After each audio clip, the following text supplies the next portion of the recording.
daw pong mabobo. Makso. Dumayo nga kami sa Dilasag Beach. Maaga kaming bumiyahe kaya naabutan namin sa daan yung sunrise. Siyempre habang papunta kami, naiisip ko na naman yung dami ng big bike na makikita namin dito. Sa haba nga ng biyahe, sulit din lahat ng magagandang tanawin na makikita mo. Ayan, nakarating na kami sa beach. Nakuhanan ko pa yung napakagandang buwan pagsapit ng gabi. Kinaumagahan nga, madami na namang nagra-rides pero itong isa lang yung nabidyuhan ko. Waldo. Ito, bulalo.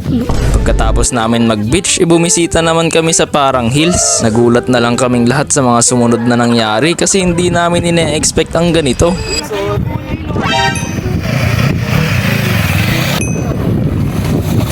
Dami oh.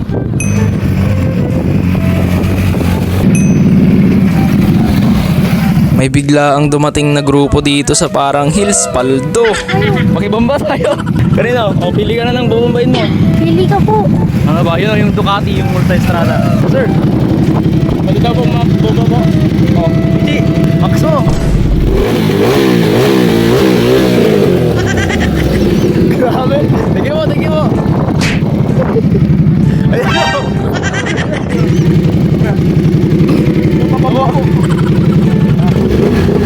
Paldo. Ano?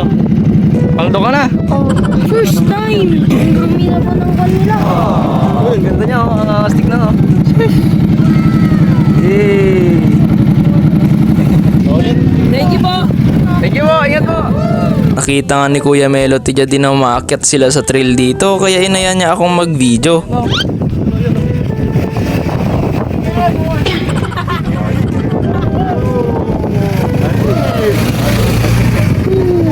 Mahilig din pala si Lola namin sa big bike kaya nagpicture na rin siya sa BMW. Sabi nga ng mga pinsan ko bumomba rin daw si Lola at gawa siya ng page niya na nagngangalang Lola Bumps. Lola bomba.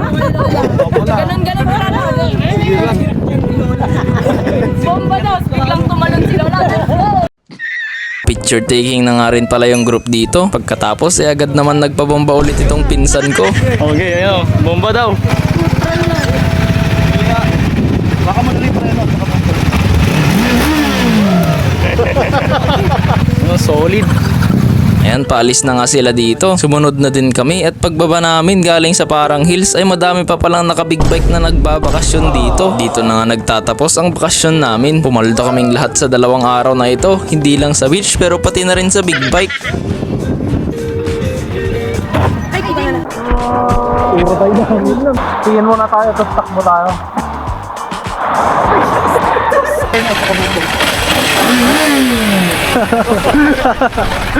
Tibay.